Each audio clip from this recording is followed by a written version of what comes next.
Seigneur est ma force. Amen.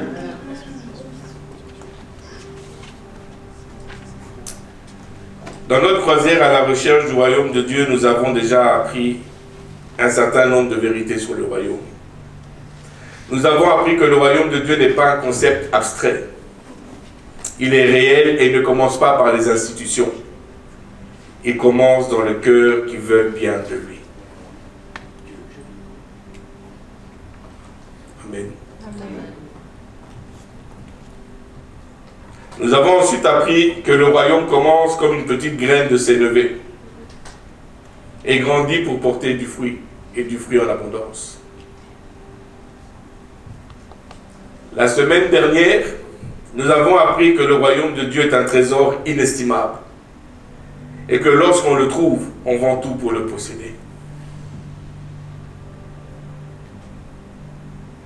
Le royaume de Dieu est un trésor inestimable. Est-ce qu'on est conscient de ça? On le sait ici. Est-ce qu'on le sait ici? Est-ce que nous avons découvert ce trésor-là?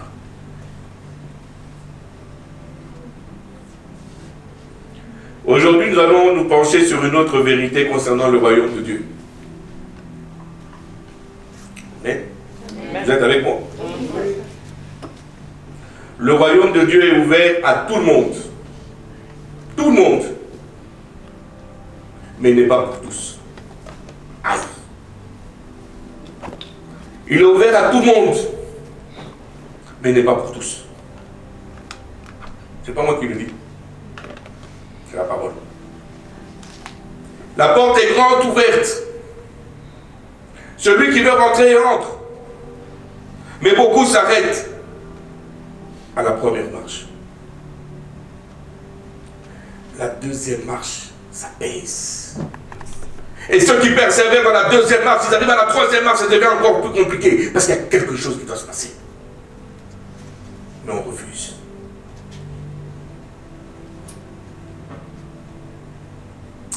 Le titre de mon message est donc...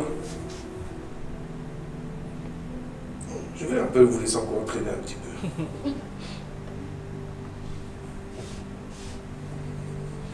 On est trop habitué, et ça c'est une vérité, on est trop habitué au parvis. Le parvis ne coûte rien du tout. Et on est confortable là-bas. Mais je suis allé au temple. Je suis allé au temple, je suis allé à l'église. J'ai entendu, j'ai lu ma parole. J'ai entendu les prédications sur Internet. C'est le parvis. Est-ce qu'il y a moyen d'aller dans le lieu saint? Est-ce qu'on peut aller là-bas? Est-ce qu'on peut aller dans le lieu très saint? On dit le voile est déchiré, n'est-ce pas? Mais si le voile est déchiré, pourquoi est-ce qu'on ne rentre pas? On connaît ce concept, on connaît ce précepte, on connaît ça, tout ça on le sait. On utilise le sang de l'agneau comme si c'était un savon qu'on utilisait. On utilise la grâce de Dieu comme si c'était un tremplin pour excuser notre faiblesse et notre manquement.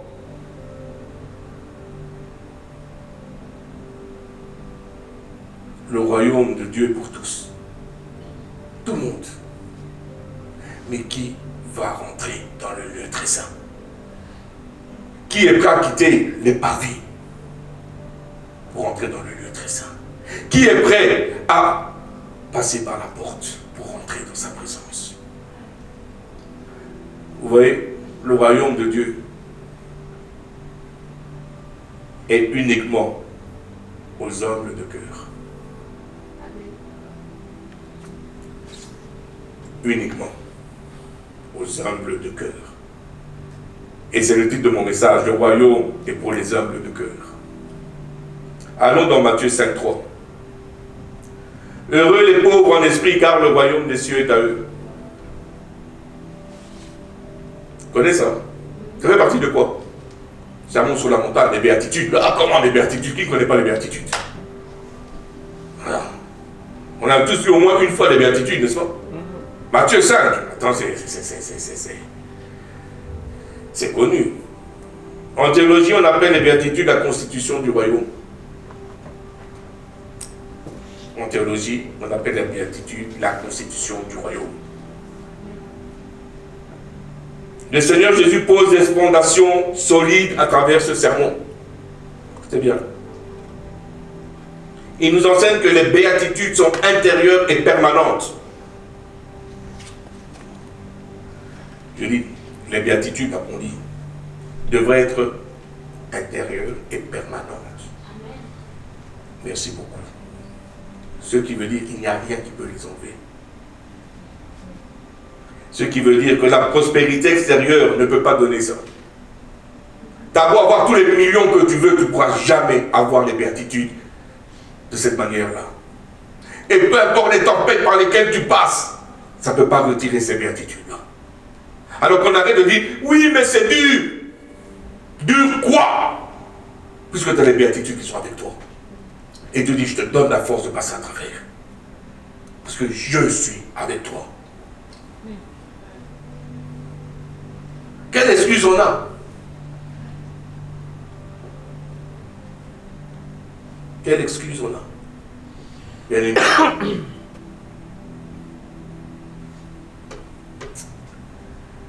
Vous voyez, en débutant par cette béatitude, parce que c'est la première béatitude que le Seigneur donne.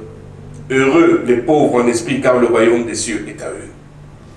Jésus nous enseigne que celle-ci est la porte d'entrée et la porte de la bénédiction divine est ouverte à tout le monde sans exception. Si, écoutez bien, si tu n'as pas et tu n'obéis pas à cette première béatitude, tu ne peux pas avoir le reste. Aïe, c'est donc on se mérite, amen. Ça c'est dur, hein. C'est dur, hein. On rigole, mais c'est sérieux. Si tu n'as pas ça, la première béatitude, tu ne peux pas avoir les autres. C'est pour ça qu'il commence. Jésus, quand il commençait à prêcher, quand il enseignait, il y avait un suivi. Il sait pourquoi il commence par ça. Il aurait pu commencer par une autre béatitude, mais il dit c'est ça la porte. Pour pouvoir recevoir le reste. Et tant aussi longtemps que tu ne passes pas par la porte, tu vas passer par la fenêtre. Passer par la fenêtre, c'est le voleur qui passe par la fenêtre. Mais l'enfant passe par la porte. Ouf. Il fait recommencer.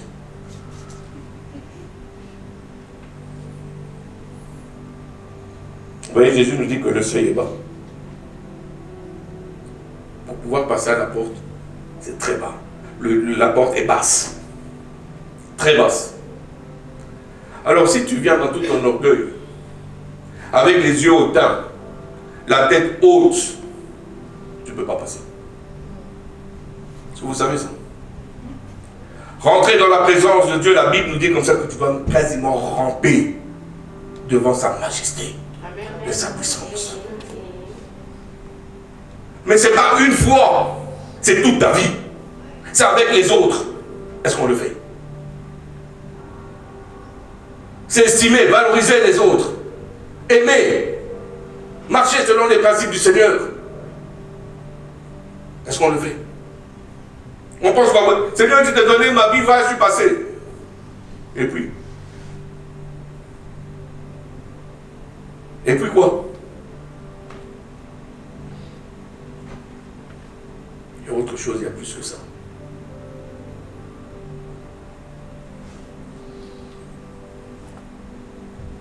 Dieu est grand. Dieu est puissant.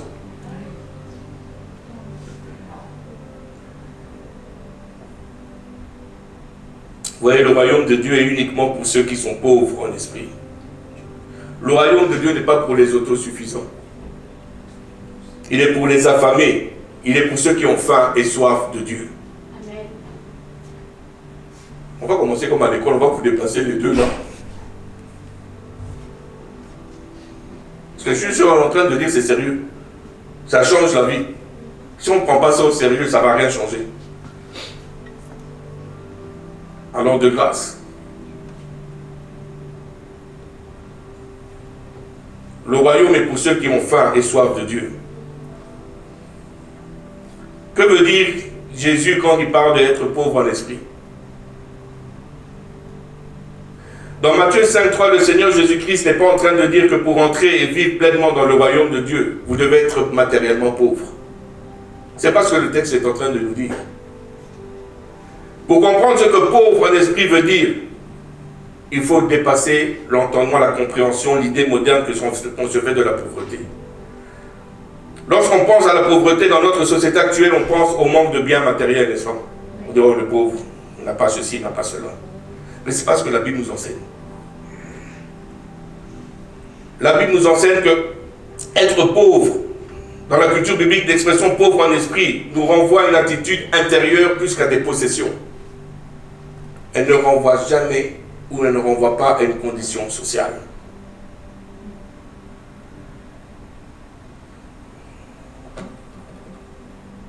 Être pauvre en esprit, c'est reconnaître notre fragilité, ses limites et notre dépendance à Dieu. Aucun d'entre nous ne peut dire qu'il n'a pas besoin d'enseignement. Nous avons tous besoin d'enseignement de Dieu. Amen. Aucun d'entre nous ne peut dire qu'il est assez mature. Nous avons tous besoin de maturer dans le Seigneur. Chacun d'entre nous. Et autant et aussi longtemps que tu dis, moi je veux prendre de lui, je veux prendre de lui, je ne veux pas prendre de lui, je ne veux pas prendre de lui, ça montre ton immaturité spirituelle.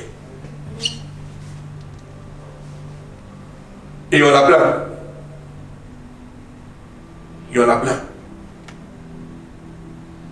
On doit grandir. On est appelé à marcher dans l'humilité. Recevoir l'enseignement. Je vous garantis que s'il y a un politicien qui vient ici, si un docteur vient ici, commence à te parler, tu vas arrêter de parler, tu vas te taire, tu vas avoir toute ta concentration sur lui. Mais dès qu'on commence à parler du Seigneur, ça devient autre chose. On commence.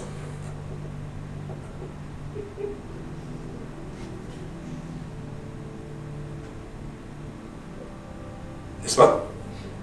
On commence à faire des blagues, on commence à rigoler, on commence à faire ceci, on commence à faire cela. On est moins concentré. Pourtant, c'est lui. C'est ce Seigneur-là qui détient la vie et la mort entre ses mains. Mais ce qu'il a à nous dire, on met ça de côté pour entendre ce que l'autre a à dire. Et puis on va dire qu'on est humble de cœur. Parce qu'on est vraiment humble de cœur. Posez-vous la question.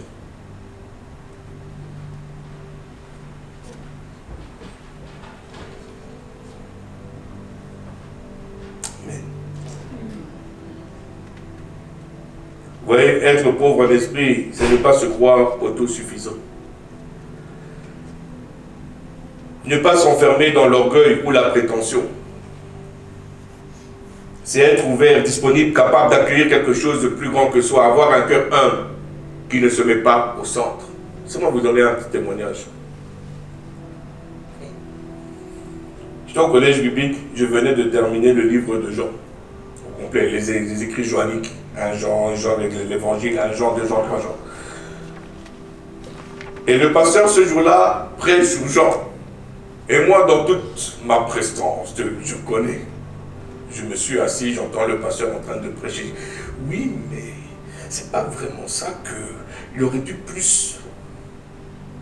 Et j'étais en train de... Tout ça se faisait dans ma tête. Tellement que je pensais que j'étais autosuffisant, que j'avais la connaissance. Jusqu'à ce que, pendant que je suis en train de rentrer à la maison, il y a quelque chose qui vient qui dit, mais ce que toi tu connais et ce qui est expliqué vont ensemble. C'est juste la direction que j'ai donnée. Là, là, tu as insisté. Et c'est à ce moment-là que j'ai compris que le Seigneur m'a montré qu'avec un verset, je peux faire 5-10 prédications avec un verset. Tout dépend de ce que lui veut enseigner. Amen. Et c'est à ce moment-là que j'ai compris que la connaissance que j'avais n'était rien comparé à la révélation que ce que Dieu avait pour moi et pour ses enfants. Amen. Alors, ne cherchez pas ou ne pensez pas que nous sommes ou que vous pouvez être autosuffisants. Amen. Amen. Vous voyez, dans la tradition juive et chrétienne, celui qui se sait pauvre devant Dieu est celui qui ne prétend pas tout contrôler. Aïe. Qui ne s'appuie pas sur ses mérites. J'ai fait ceci. Je peux faire cela. Moi, je... moi, c'est comme ça, moi, j'ai ceci, j'ai pas cela, je dois faire ceci, je peux faire cela. Je sers le Seigneur, je connais ma Bible, je médite les versets, je sais prier.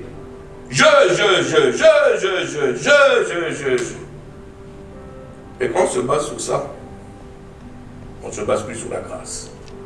Amen. Oh, nous sommes appelés à voir la grâce. Nous sommes basés sur la grâce. Parce que tout est grâce. Amen. Si tu arrives à mémoriser, c'est par la grâce de Dieu. Si tu arrives à le servir, c'est par la grâce de Dieu. Si Dieu t'utilise, c'est par sa grâce. Tout ce que tu fais, c'est par sa grâce. Amen. Il n'y a rien qui se fait hors de sa grâce. Amen. Alors bien aimé, le salut n'est pas une récompense que nous gagnons, un objectif que nous atteignons, ou encore un accord que nous avons négocié. Est-ce qu'on est conscient de ça? Ça a coûté la vie de quelqu'un. Le salut a coûté la vie de quelqu'un.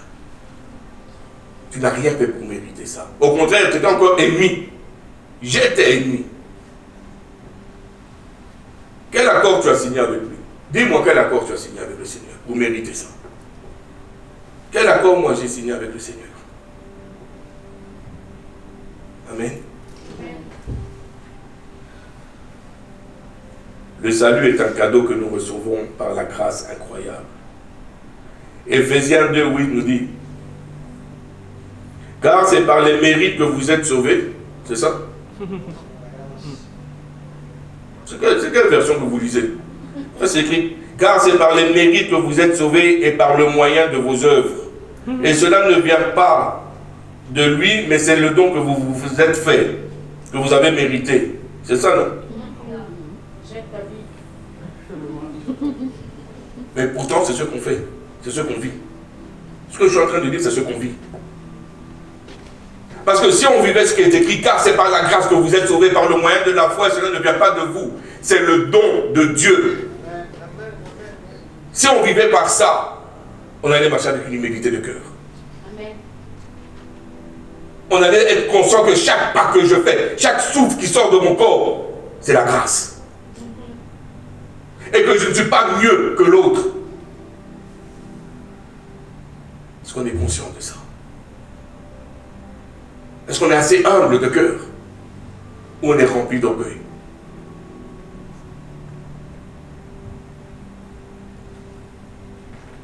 Maintenant, pourquoi le royaume de Dieu appartient aux humbles de cœur? Parce que le royaume de Dieu n'est pas un territoire, mais une relation avec Dieu. As-tu une bonne relation avec Dieu? Dieu a une bonne relation avec toi. Est-ce que toi, tu as une bonne relation avec Dieu? Dieu va toujours te bénir. Il va toujours être... Est-ce que toi, tu as une bonne relation avec lui? Pose-toi la question. Toi, souvent, on dit, ouais, j'ai une bonne relation avec Dieu. Tu es sûr? Tu vois, parce que Dieu a une bonne relation avec toi, que toi, tu as une bonne relation avec Dieu.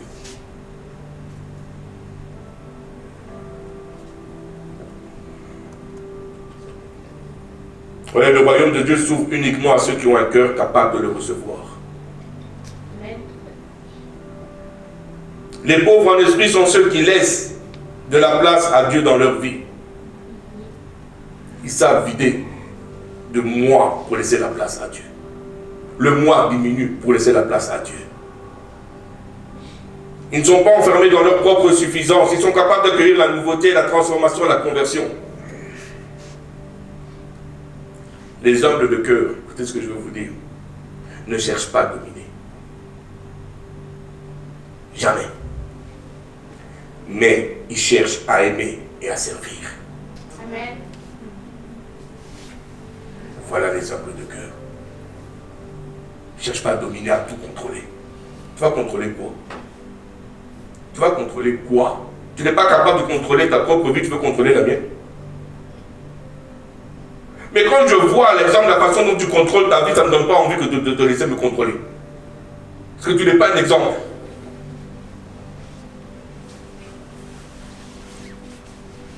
Mais cherche à aimer. Cherche à servir.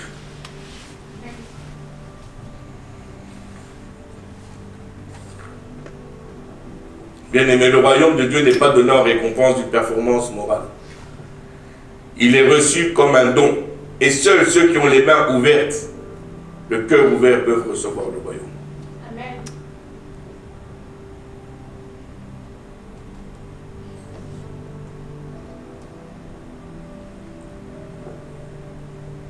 Qui aimerait marcher dans la sainteté?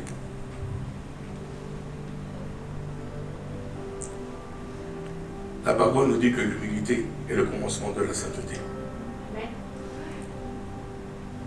Alors à quel point tu veux marcher dans la sainteté? On va montrer à quel point tu vas être humble. Savoir déposer et faire confiance au Seigneur. Et dire, ma vie t'appartient. Amen. Amen. Est-ce que vous savez que sans l'humilité, on ne peut pas faire de réels progrès dans notre vie spirituelle? Beaucoup ont bien commencé, mais se sont arrêtés en cours de route. Ils ne progressent plus. Et si vous faites attention, l'orgueil s'est installé. L'autosuffisance s'est installée. C'est une vérité. C'est une vérité. Beaucoup vivent du passé. Se souviennent quand ils étaient humbles, mais ne se rendent pas compte que l'orgueil est rentré dans leur cœur. C'est dur, mais c'est vrai. Il faut savoir reconnaître et dire, Seigneur, l'orgueil est rentré dans mon cœur. Je veux l'humilité. Parce que ça me sépare de toi. Matthieu 11, 29 nous dit, prenez mon joug sur vous et recevez mes instructions, car je suis doux et humble de cœur. Et vous trouverez du repos pour vos âmes. Si tu prends le joug du Seigneur, tu vas devenir doux et humble de cœur aussi. Mais si tu ne prends pas, si tu n'es pas humble de cœur et doux, qu'est-ce qui se passe? Tu as pris le joug de quelqu'un d'autre. Qui était orgueilleux dans le jardin? Qui a été chassé du jardin? C'est le malin. Tu es en train de te pavaner, les yeux hautains, tu regardes les autres de haut. Et tu dis, hé, moi je suis humble de cœur. Parce que si je devais te regarder comme toi, tu regardes les autres, je ne t'aurais pas sauvé. Parce que tu ne mérites pas mon salut. Mais ma grâce et ma compassion appellent. Et je suis venu te chercher. Amen. Tu veux marcher selon le Seigneur? Sois humble de cœur. Sois doux. Je peux vous donner un exemple de quelqu'un qui était humble de cœur. Oui, on sait notre Seigneur Jésus-Christ est le modèle parfait, n'est-ce pas, de l'humilité. Mais je veux parler de quelqu'un comme vous, moi là, qui passait par les mêmes problèmes. Je veux parler de notre ami David. Le roi David. David était roi, mais il était pauvre en esprit. David est fascinant. Quand vous lisez l'histoire de David, vous allez vous rendre compte qu'il est fascinant. Parce qu'il cumule. J'ai réussi. Il y a un peu de vieux. Il cumule. Ça même. Puissance, succès et charisme. Est-ce que vous êtes conscient que tout Israël connaissait David et ses exploits? Les pays avoisinants connaissaient David et ses exploits. Ils se souviennent que c'est lui qui a fait tomber la fierté des Philistins. Avec une pierre. Tout était pour que David puisse se vanter. Nous tous réunis, on n'a pas fait 1% de ce que David a fait. Mais le gars était pauvre en esprit. Il avait la force. Il avait la puissance. Il avait le charisme. Quand David passait, tout le monde savait que David passait. C'est David. Passe. Amen. Pourtant, il garde une attitude intérieure profondément humble devant Dieu. Très humble. Sa pauvreté en esprit ne vient pas d'un manque de richesse matérielle, ni de courage et de force. David était très riche, hein? Très riche. Il avait une armée puissante. L'Éternel était avec lui. Dès qu'on voyait les Israéliens arriver, on disait faites attention aux dieux d'Israël, ils viennent avec leur Dieu. Panique. Il avait peur. David était courageux. C'était pas comme les hommes d'aujourd'hui où on voit un cafard, on crie chérie, viens tuer le cafard.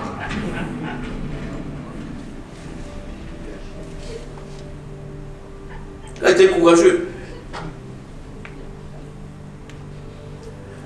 Mais son humilité vient du fait qu'il avait une conscience profonde de sa dépendance à Dieu. Je répète, l'humilité que David avait vient du fait qu'il avait une conscience profonde de sa dépendance en Dieu. Amen. Est-ce que nous on est conscients de ça? Est-ce qu'on est conscient qu'on dépend entièrement de Dieu? Est-ce qu'on est conscient de ça?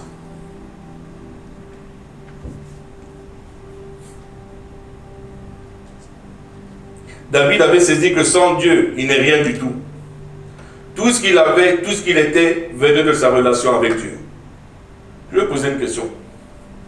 Quelle possession tu as que tu as mérité? Dis-moi. La maison, la voiture, le travail, les habits, le compte en banque, tout ça, tu as mérité tout ça. Tout t'a été donné. Par la grâce de Dieu, ça t'a été donné. Pour que tu puisses être une bénédiction pour les autres. Est-ce qu'on le fait? Est-ce qu'on est conscient de ça?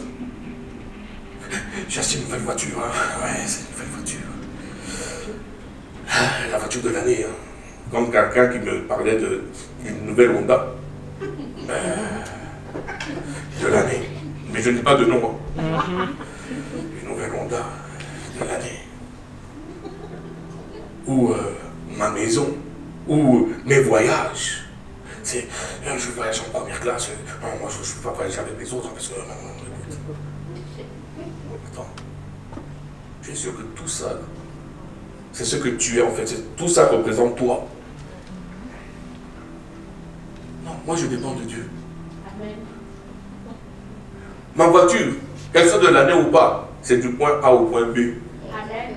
C'est tout ce qui m'intéresse. Si elle peut me ramener du point A au point B pour aller au point C, qu'elle soit de 1962, qu'elle soit de 2027, ça me ramène. Amen. C'est tout ce qui m'intéresse. Peut-être que même 1962 me revient moins cher en essence que 2027. Et ça me ramène. Ma maison, Dieu merci, qu'elle soit vieille comme l'an 40 ou qu'elle soit nouvelle, tout nouveau, 2026, bien tout avec les nouveaux matériaux. Elle me protège du froid, oui ou non? De la pluie, oui ou non?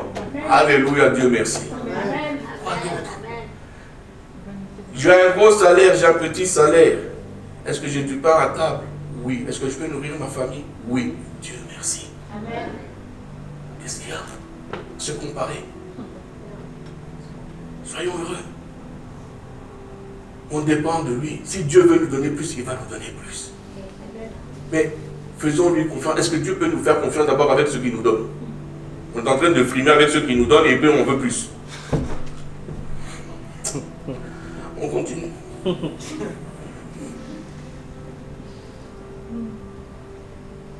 voyez, David reconnaissait toujours ses limites devant Dieu. Même quand David était au sommet de sa gloire, jamais il s'est présenté devant Dieu comme autosuffisant. Jamais. Il dit par exemple, dans le psaume 40, 18, « Seigneur, je suis pauvre et malheureux, mais toi, tu penses à moi. » Le gars est dans toute sa richesse, dans toute sa gloire, au sommet de sa gloire. Et il dit, je suis pauvre et malheureux. Si David était pauvre et malheureux, moi je suis quoi alors? Je suis misérable et hyper pauvre. Pourquoi? David n'était pas en train de parler des finances. Il dit, mon esprit, devant toi, est pauvre. Parce que tout vient de toi. et de toi seul. David se souvient la façon dont il était berger. Et là où il est rendu, il dit, ce n'est que par ta grâce. Même son propre père l'avait oublié dans le champ. Mais Dieu ne l'a pas oublié. Et le prophète lui dit, hé, t'as pas un autre fils. Si tu penses que Dieu t'a oublié, laisse-moi te dire ce matin que Dieu ne t'a pas oublié. Amen. Tout le monde peut t'avoir oublié, mais pas mon Dieu. Amen. Et ses yeux sont sur toi. Fais-lui confiance. Sois humble de cœur. Vous voyez, ce que David est en train de dire n'est pas la fausse modestie, c'est la lucidité d'un homme qui sait que sa force ne vient pas de lui. Une chose que j'aime bien, que nous avons la difficulté aujourd'hui, David acceptait d'être corrigé. Aïe. Quand le prophète Nathan le confronte avec son péché, avec l'affaire de Bathsheba, David ne s'est jamais justifié. Jamais. Il ne s'est pas braqué contre Dieu. Il n'a pas accusé les autres. Il n'a pas dit c'est la faute de Bathsheba. Elle aussi, pourquoi est-ce qu'elle est partie se laver là-bas? Pas ma faute. Moi, je suis juste sorti pour prendre l'air. Et les yeux sont tombés. Regarde, c'est pas ma faute. Il n'a pas non plus condamné Nathan. Il n'a pas joué la carte. Je ne vois pas de quoi tu parles. Non, non. Je ne vois pas. Non. En tout cas, je vais prier sur ça. Hein. Je vais voir. Vous connaissez ce langage? Parce que quand le Seigneur me montre, toi tu dis non, ça veut dire que le Seigneur me montre alors. Et puis on s'étonne qu'on tourne dans les mêmes chaînes. Et puis on prend, regarde, je mets ça sur l'étagère, je vais prier sur ça, mais bon, par la grâce de Dieu, si c'est ça, il va l'enlever. On n'aime pas la correction. Le pasteur aussi, il nous corrige, normalement, il doit montrer la compassion. Ça veut dire quoi ça? Il n'y a pas l'amour, mais c'est l'amour qui te corrige. C'est l'amour qui te corrige. Amen. Quand tu punis ton enfant, c'est par la haine ou par amour?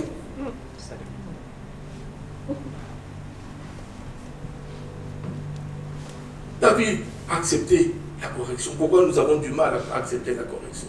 Parce qu'il y a de l'orgueil en nous. Il y a de l'orgueil qui s'est installé en nous. On n'aime pas la correction. Quelle était la réponse de David? J'ai péché contre le Seigneur. C'était ça sa réponse. Il n'a pas cherché d'excuse. Devant le prophète, devant sa relation avec Dieu était tellement importante. Il dit, regarde, ma honte, je m'en fous. Roi, je m'en fous. Seigneur, j'ai péché contre toi. Aie pitié de moi. Juste ça. L'humilité de cœur. Moi, je vais prier seul dans ma chambre. C'est là où on connaît le verset de Jésus. Priez seul, votre Père entend dans le secret. Eh oui, je vais prier seul dans ma chambre. Je vais accepter moi-même entre Dieu et moi. Des fois, on manque le temps.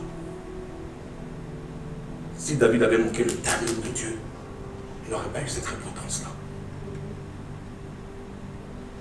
Le temps de Dieu. Quand ça sort, sois humble. Accepte. Seigneur, j'ai péché, je te demande pardon. Amen.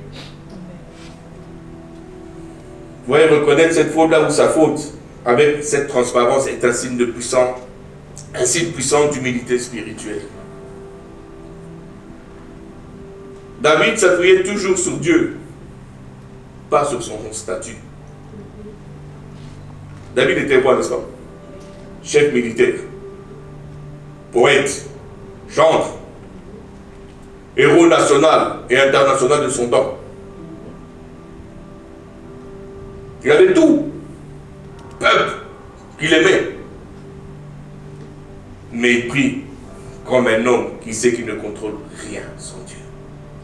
Parce que nous prions comme ça, le Seigneur. sachant qu'on ne contrôle rien. Tout ce qu'on a, c'est par grâce. On ne contrôle rien du tout. Rien. Même pas le souffle de vie qui rentre en nous. Tu ne sais même pas combien de pulsations ton cœur fait par nuit, par jour. Tu ne connais même pas le nombre de cheveux qu'il y a sur ta tête. Et tu veux contrôler le reste. Tu ne te connais pas toi-même. Et tu veux contrôler le reste. David faisait comprendre, il comprenait que, Seigneur, je ne me comprends pas. Laisse-moi prier celui qui me connaît. Parce que tu me connais mieux que moi-même. Je dépends de toi. Et tout ce que j'ai, c'est par ta grâce. C'est toi qui me l'as donné. En un instant, tu peux me le retirer.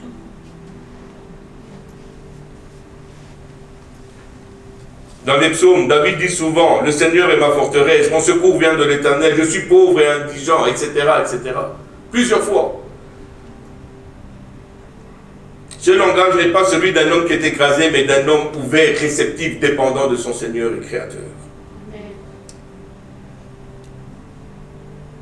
David dansait devant Dieu, n'est-ce pas? Sans souci du regard des autres. Quand l'arche arrive à Jérusalem, David danse avec une joie totale. L'arche signifiait que la présence de Dieu rentrait dans Jérusalem. N'est-ce pas?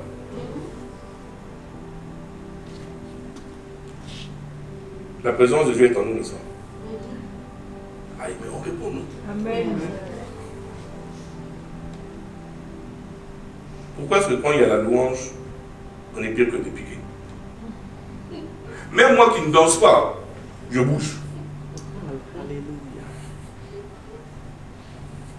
Tu es grand Seigneur.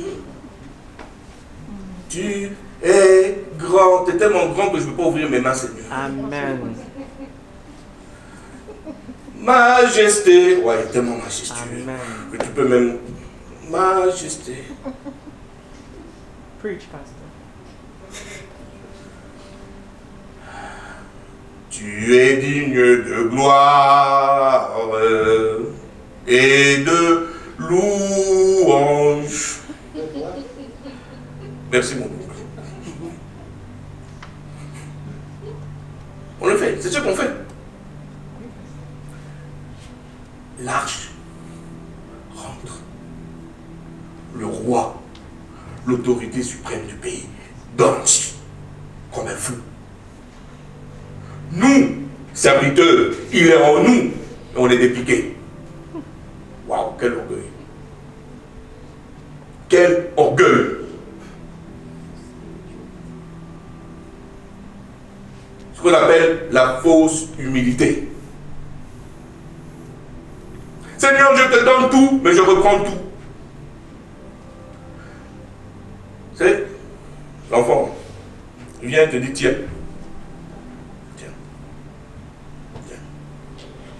Je te le donne, c'est pour toi. Non, c'était juste te prêter. C'est ce qu'on fait avec le Seigneur. Je te donne, mais c'est à moi. Je te le prête. Dieu est Dieu. Nous sommes serviteurs. Il est roi.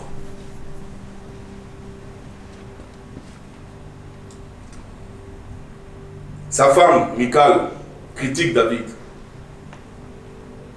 Mais arrête, toi aussi tu es roi, mais c'est quoi ces histoires? Devant tout ton peuple, tu te mets à danser comme ça, comme un fou. Yo, arrête. Non, quand même un peu de prestance. Tu es le roi. Même les Lévites ne le font pas. Et toi, tu tournes, c'est quoi ton problème? Tu es roi. Écoutez la réponse de David. Je m'abaisserai encore plus que cela. Amen. Parce que le seuil de mon Père est tellement bas que je dois ramper devant sa présence. Amen. Et nous on dit, devant sa présence, il faut que je me lève pour montrer que je suis là. Et que ce que j'ai fait, je dois montrer à Dieu ce que j'ai fait pour lui. Et Dieu dit, tu n'as rien fait pour moi, sans que je te l'ai permis.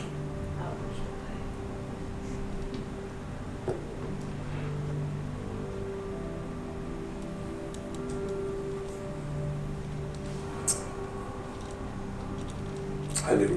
Je vais terminer avec ceci. Frères et sœurs, David est un bon exemple d'humilité pour nous. Car il montre que la pauvreté en esprit n'est pas liée à la misère ou à la faiblesse sociale. Elle peut habiter aussi dans un roi, un chef, un homme puissant, une femme puissante. Être pauvre en esprit, c'est rester enseignable. Reconnaître sa dépendance, ne pas s'enfermer dans l'orgueil, laisser tout simplement Dieu être Dieu. Amen. David incarne tout cela avec une authenticité rare. C'est pas pour rien que Dieu dit, voilà un homme selon mon cœur. Bien-aimé, l'humilité nous amène dans la présence de Dieu, car nous nous soumettons volontairement à sa volonté. L'humilité nous fait grandir dans la présence de Dieu et dans notre relation avec lui. Plus tu grandis dans ta relation et plus tu découvres combien il est grand et majestueux, et plus tu découvres cela, plus tu vas être humble devant lui. Et plus tu vas être humble devant tes frères et sœurs. Parce que tu vas comprendre que c'est un miracle qui se trouve devant toi.